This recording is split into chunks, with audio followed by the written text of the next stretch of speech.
Welcome to today's introduction to creating operations in SteelBeast. This video will demonstrate the methods you will need to understand to make highly successful operations for yourself and for the community.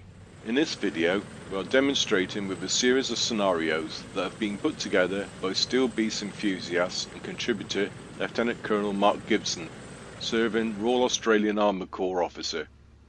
He has been involved with simulation since the 1980s and uses SteelBeast for training within the Australian Army since about 2005.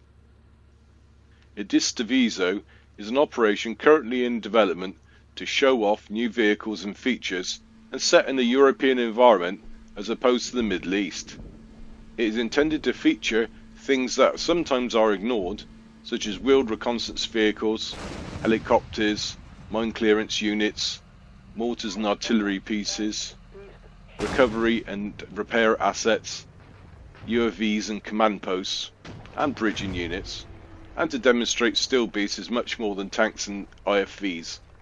Most scenarios allow the player to command a vehicle, or a platoon, or a subunit, combat team or company, or the whole battle group. And as a result, all units have scripted routes in case the player does not select them. The operation concept was to use multiple scenario designers. To do this, a master scenario was created with an op plan for blue and red, and an order of battle that the individual mission designers were not allowed to modify, to incorporate persistent damage and log states from one scenario to another. It shows a reinforced battalion conducting an attack over a distance of 30 kilometers, split into 6 phases. It follows the classic structure of a military exercise, where for each phase the assumption is that the previous phase was conducted successfully. The operation reflects all these existing goals. We hope you enjoy it. It's possible to create several different types of operation configuration.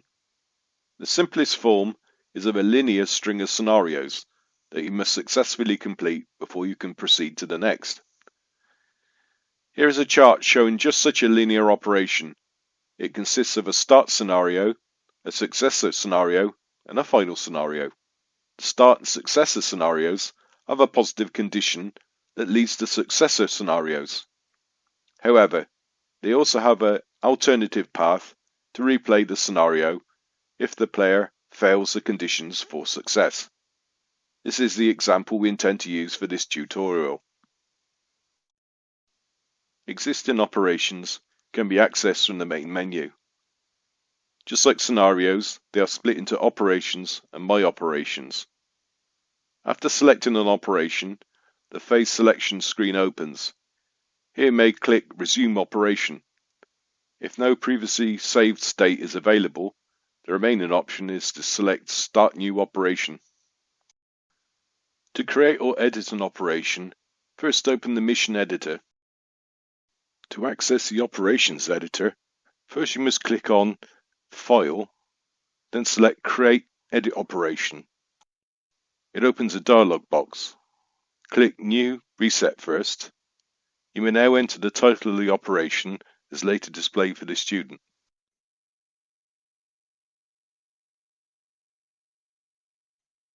Type in the folder name in which you want to collect all relevant files.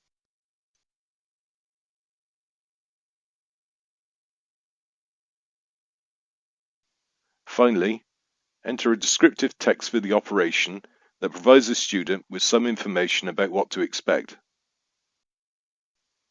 Before we do any more on this page, we're going to create the operations folder, which we'll need to create to provide elements that are required later in the process. Press Save. This will then create the folder in your My Operations folder.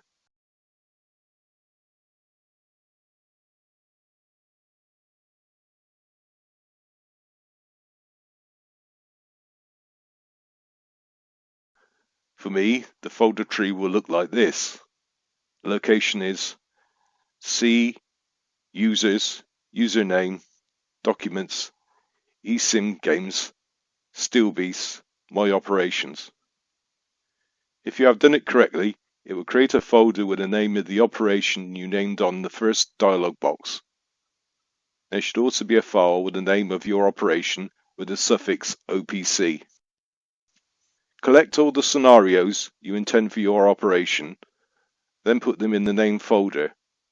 Also, put in the folder any pictures you may have collected that you want to include, either as a header picture for the operation, or any subsequent pictures, either for the win and lose phase, or even as a picture for every mission, should you choose to do so. Going back to the original page, we fill in the optional field that will allow us to choose a picture to illustrate the operation as a whole. It can be in several different image formats, BMP, JPEG, PNG, and should have an aspect ratio of 4.3. Once that's done, we press save again to save our progress. Clicking OK will actually close the dialog window. To proceed with the editing process, click on Phases. The Phases dialog box consists of 3 boxes at the top and corresponding editing areas below them. These are Operation Phases, the corresponding editing area for which is on the left of the dialog box. Phase Successes, the corresponding editing area is right in the middle of the dialog box. Operation Conditions, the corresponding editing area is at the bottom of the screen. To begin, we will input one of the fields in the Operation Phases box. At this stage, do not worry about which scenario comes first and about possible branches and conditions. If you wish, you can include a picture to headline an operational phase.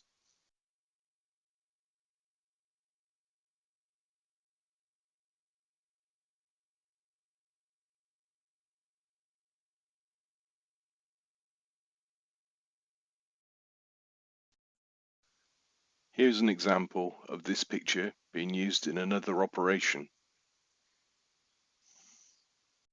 All scenario file names must be typed in, so it's advisable to copy them across now from the scenarios and then to paste them onto the file name box.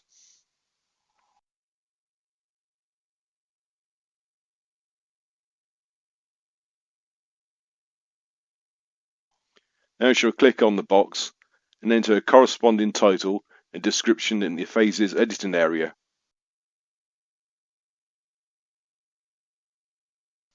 And then add the next scenario name and continue the process until all the scenarios and their descriptions have been inputted. The next step is to define phase successes.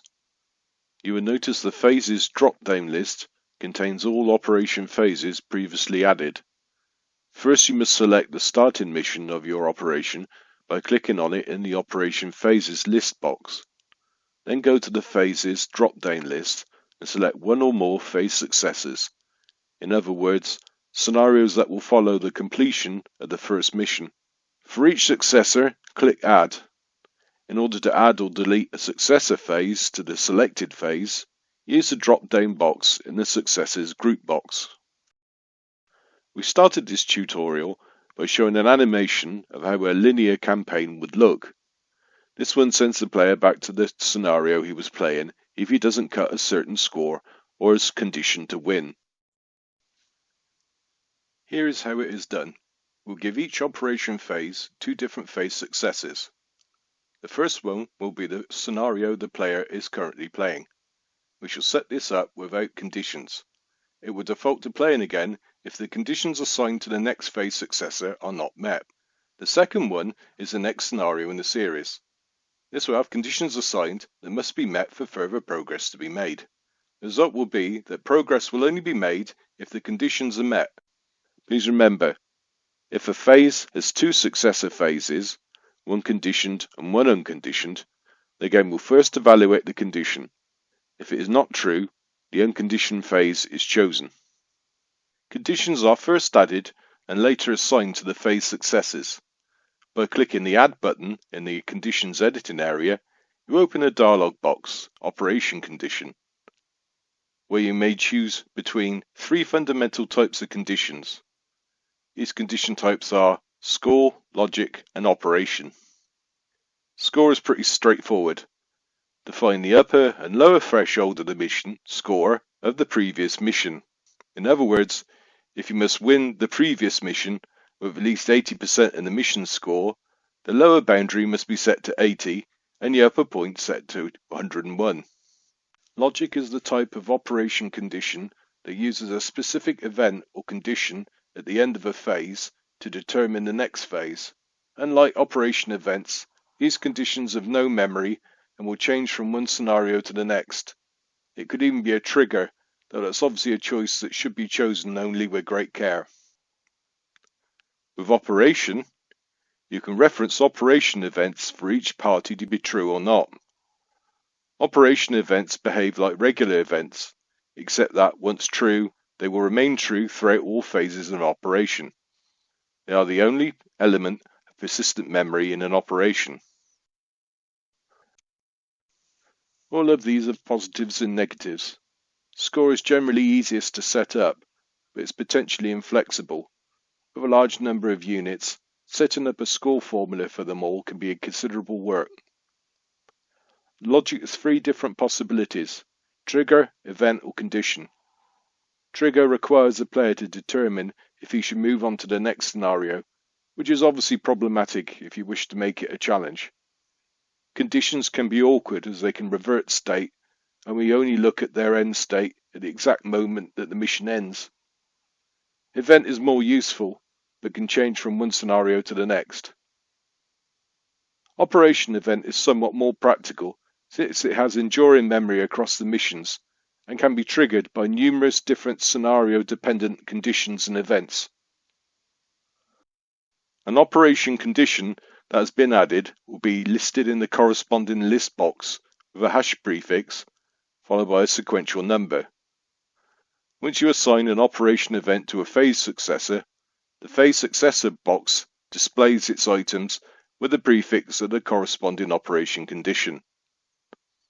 To assign an operation condition to a successor phase, click on the phase in the middle list box, click on the condition, and press the Assign button. Don't worry if you make a mistake, there is also an Unassign button. Currently, only one condition may be specified. It's not possible to check for multiple events. Please remember, if a phase successor has two successor phases, one conditioned and one unconditioned, the game will first evaluate the condition. If not true, the unconditioned phase is chosen. To edit or remove operation conditions, use the buttons in the lower right Conditions group box. Press Add or Edit will bring up the Operation Conditions window. Note that clicking Edit does not allow to change a condition's type, such as turning an operation event condition into a score condition. To do that, the original condition must be deleted and a new condition must be created. Be careful to check all phases to make sure they didn't lose a condition. Phases without a scenario name are considered end states. Their description and picture will be shown to the user after the operation is completed. At least one phase without a successor is needed as the proper end to the operation. Whilst it is technically possible to loop every branch back into the mission tree if every single phase has a successor, this is hardly promising or satisfying gameplay. To create the two end states, first of all, enter all the file names of the scenarios you want to include in the operation. When you've done that, create two operation phases, one marked victory, the other marked defeat. Enter in the description something appropriate to either end state. These are typical examples of what an end state could look like in an operation. As for the phase successor that triggers the end state, on this one we are going to demonstrate a slightly different way of doing things. Here is a score condition we set up earlier. It differs from the other one by the way it's set up. It triggers when the mission ends and the score is between 0 to 79. You will remember the other score successor is set up from 80 to 101. This is because this one is set up to trigger the defeat phase successor. As you will remember, the game checks for a phase successor, and if it's not triggered, uses the other one. Here, if the player scores over 79, then the defeat phase is not triggered, and hence the end state is declared victory. If he scores less than that, the defeat is triggered, and you get the defeat end state. Thank you for watching.